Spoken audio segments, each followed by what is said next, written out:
علامہ ہشام الہی ظہیر مرکزی جمعیت اہل حدیث پاکستان شن کے رنگوں نعرہ تکبیر علامہ ہشام الہی ظہیر ہر شخص کے داد کا استعمال کیجئے لڑکا سنو ہر سو رحمان کا انعام ہے ہشام رحمان کا انعام ہے رحمان کا انعام ہے اب بلا تاکید میں دعوت خطاب دیتا ہوں فضیلت الشیخ علامہ ہشام الہی ظہیر حافظہ اللہ تعالی. نعرہ تکبیر علامہ ہشام الہی ظہیر نحمده ونصلي على رسوله الكريم اما بعد اعوذ بالله من الشيطان الرجيم واذا قيل لهم امنوا كما امن الناس قالوا انؤمن كما امن السفهاء. معزز سامعین گرامی قدر، سب سے پہلے تو قاری عبدالمتین اصغر صاحب، میں ابھی عباد اللہ بھائی کے ساتھ آ رہا تھا، ابھی سٹیج پہ پہنچا ہوں تو مجھے گاڑی کی چابی دے کے گئے کہ جو قاری صاحب بیمار تھے انتقال کر گئے، اس لیے میں جا رہا ہوں. اِنَّا لِلَّهِ وَإِنَّا إِلَيْهِ رَاجِعُونَ. میرے بھائی نے جو بات کی وہ حقیقی ہے، یہ ان کی شرف اور عظمت کے اوپر دلالت کرتی ہے کہ جب دنیا سے جا رہے تھے تو آخری الفاظ دفاع صحابہ کے لیے ادا کر رہے تھے. معزز سامعین گرامی قدر، اللہ رب العزت نے، میں چند ہی منٹوں کے اندر اپنی بات کو وائنڈ اپ کروں گا، اللہ رب العزت نے صحابہ کے بارے میں کلیہ قرآن پاک میں بیان کیا. وہ کلیہ کیا ہے؟ اگر وہ کلیہ ہمیں سمجھ آ جائے تو شاید ہمارے عقیدے اور ہمارا منہج ساری دنیا کے اوپر واضح ہو جائے. وَإِذَا قِيلَ لَهُمْ آمِنُوا كَمَا آمَنَ النَّاسِ قَالُوا أَنُؤْمِنُ كَمَا آمَنَ السُّفَهَاءُ. جب بھی صحابہ کے بارے میں کوئی گستاخ بکواس کرے گا، حرضہ سرائی کرے گا، زبان کو دراز کرے گا، اللہ نے ایک سنت کو بیان کیا. وہ سنت کیا ہے؟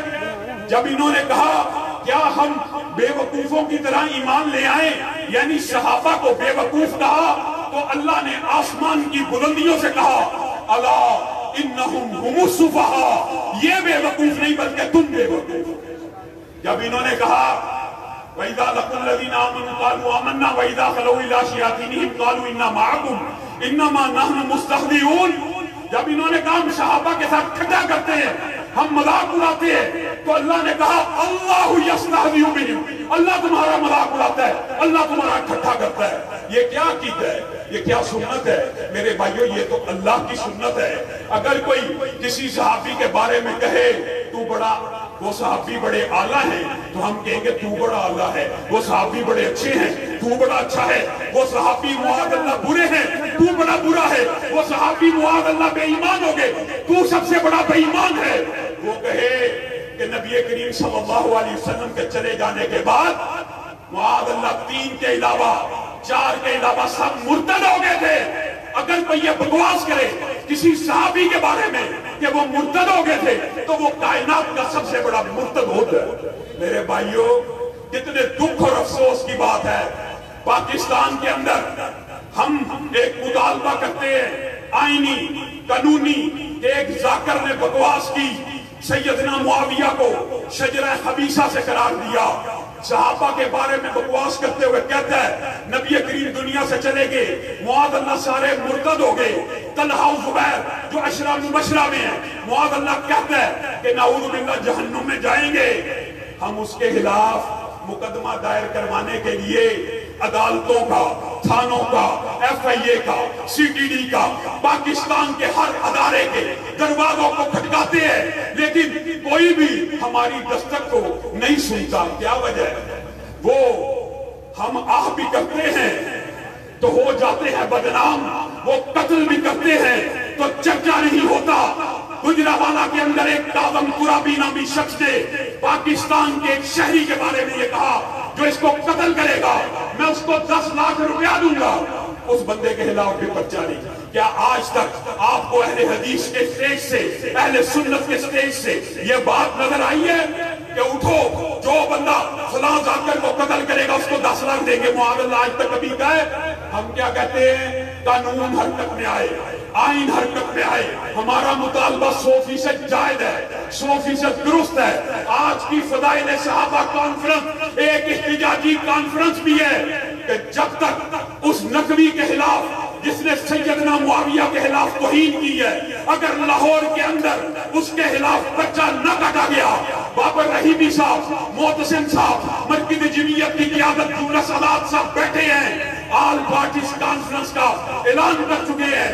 ہم نے سب سے پہلے ایک الٹیمیٹم لیا، چوک بیگم کورٹ میں کانفرنس سے پہلے اس بدبخت کے خلاف پرچہ ہونا چاہیے. بتائیے یہ مطالبہ جائز ہے کہ پرچہ ابھی تک کٹنے کی کوئی صورت اور کوئی سبیل نظر نہیں آتی، پرچہ نہیں کاٹ رہے. اب ہم آپ سے یہ مطالبہ کرتے ہیں، اداروں سے مطالبہ کر چکے ہیں، ہمارا آئینی قانونی حق ہے. عجیب بات ہے، تیری زلف میں پہنچی تو حسن کہلائی، وہ تیرگی جو میرے نامہ سیاہ میں تھی.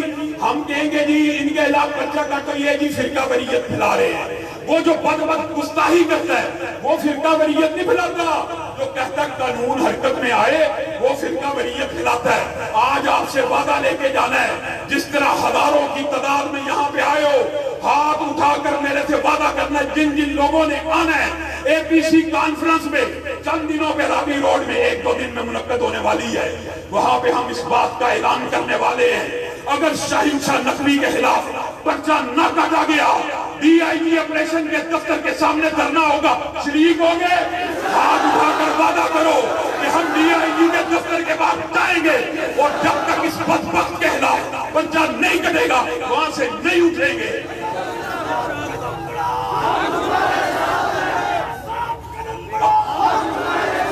علامہ صاحب قدم بڑھاؤ، قائد تیرا ایک اشارہ، قائد تیرا ایک اشارہ. جب آپ نے مرکز راوی روڈ سے اس صدا کو، اس پکار کو سننا ہے تو اس صدا کے اوپر لبیک کہہ کے آندھی اور طوفان بن کر ڈی آئی جی آپریشن کے دفتر کے بعد پہنچنا ہے. اور پہنچنے کے لیے تیار ہو. فضائل صحابہ دیگر علماء بیان کریں گے، میں چند ایک باتیں کر کے اپنی بات کو ختم کرتا ہوں. کتنے دکھ کی بات ہے، کیسی افسوس کی بات ہے. کہتے ہیں ہم اہل بیت کو ماننے والے، اہل بیت کے محب ہیں. اہل بیت عام فہم عقلی بات. میں آپ سے پوچھتا ہوں آپ کی گھر والی کا کیا حال ہے، آپ کے گھر والوں کا کیا حال ہے؟ کیا اس میں صرف بیٹا شامل ہے کہ بیوی بھی شامل ہے؟ بیوی بھی شامل ہے. یہ عام فہم گھر والی، گھر والا ترجمہ بیوی اور خامن کا کیا جاتا ہے، اور یہ ترجمہ بھی مولوی نے اپنی طرف سے نہیں بنایا. سورۃ ہود آیت نمبر 72، 73، 74 اٹھا کر کچھ جو دلائل ہوتے ہیں نا ان کو یاد بھی کیا کرو. سورۃ ہود اٹھاؤ، اَأَلِدُ وَأَنَا عُجُوزٌ اَأَلِدُ وَأَنَا عُجُوزٌ وَهَذَا بَعْلِي شَيْخًا. کیا میں بچہ جنوں گی؟ حضرت سارہ کہہ رہی ہے صاحب کی بشارت پہ، کیا میں بچہ جنوں گی جبکہ میں تو بانچ ہوں، یہ میرا خاوند بوڑھا ہو گیا ہے، یہ تو اس میں قوت و طاقت موجود نہیں ہے. اتعجبین من امر اللہ، کیا اللہ کے حکم کے اوپر اجابت کرتی ہے؟ رحمت اللہ وبرکاتہ علیکم اہل البیت. یہ اللہ کہہ رہے ہیں کس کو؟ اسحاق کو، اسحاق کی والدہ کو، ابراہیم کی بیوی کو. اللہ کیا کہہ رہا ہے؟ رحمت اللہ وبرکاتہ علیکم اہل البیت. اہل بیت تمہارے اوپر اللہ کی سلامتی بھی اور رحمت بھی ہو. صحیح مسلم کی علماء بیٹھے ہوئے ہیں، بخاری شریف کی دیگر حدیث کی کتابوں میں رسول اللہ گھر گئے، کہا اہل بیت تم پہ سلامتی ہو. گھر کس کا؟ اماں عائشہ کا. اماں عائشہ کا گھر. اور یہ کہتے ہیں بدبخت کہ اماں عائشہ کو نعوذ باللہ ثم نعوذ باللہ رسول اللہ نے طلاق دے دی تھی. آج میرا یہاں پہ آنے کا جو مقصد ہے، جو مطمع نظر ہے، وہ صرف یہ ہے کہ اگر آپ اہل بیت کے اندر امہات المومنین کو نہیں سمجھتے، کھیلے بہانے ہر طرف سے بہانے لگاتے ہیں. اور یہ جو سورۃ احزاب کی آیتیں ہیں 22واں پارہ آپ شروع کریں، اس سے پہلے آئیں کل ازواجک سے اللہ نے کہا، پھر یا نسان نبی، یا نسان نبی، پورا خطاب مومنوں کی ماں کے ساتھ. وَقَرْنَ فِي بُيُوتِكُنَّ، مومنوں کی مائیں. پھر کہا اِنَّمَا يُرِيدُ اللَّهُ لِيُذْهِبَ عَنْكُمُ الرِّجْسَ أَهْلَ الْبَيْتِ. یہاں پہ بھی بیویوں کو کہا اور اگر کسی کو اشکال ہے کہ پیچھے تو بیویاں تھی اچانک صرف بیٹے آ گئے، اللہ تعالیٰ نے بات کو مکمل کیا، وَذْكُرْنَ مَا يُتْلَىٰ فِي بُيُوتِكُنَّ، آگے بھی جمع مؤنث کا صیغہ استعمال کیا۔ میرے بھائیوں، عجیب اور افسوس اور دکھ کی بات ہے، یقین کریں افسوس اور دکھ ہوتا ہے، افسوس اور دکھ ہوتا ہے۔ نہ ہم کہتے ہیں کہ گولی چلاؤ، نہ ہم کہتے ہیں لاٹھی چلاؤ، ہم پرامن طریقے سے کئی دن سے اس آواز کو اٹھا رہے ہیں کہ یہ جو صحابہ کے خلاف بک بک کر رہے ہیں اس کے خلاف پرچے کو کاٹا جائے۔ وہ شاید یہ سمجھتے ہیں کہ یہ احتجاج نہیں کر سکتے۔ انہوں نے پچھلے سال بھی آصف علوی کی مرتبہ بچہ کاٹنے میں تخیر کی اور اس کا نتیجہ انہوں نے بھگت لیا۔ پورے پاکستان میں دفاع صحابہ کی تحریک چلی، اور آج میں یہ بات برملا کہنا چاہتا ہوں، اللہ کی قسم اگر تم نے چند دن کے اندر 2 دن کے اندر اس ملعون کے خلاف آل پارٹی سے پہلے پرچہ درج نہ کیا، پھر آل پارٹیز کانفرنس کے اندر بھی ملک گیر احتجاج کی کال دی جائے گی، سب شامل ہوں گے۔ سبحان ربک رب العزت عما یصفون وسلام علی المرسلین والحمد للہ۔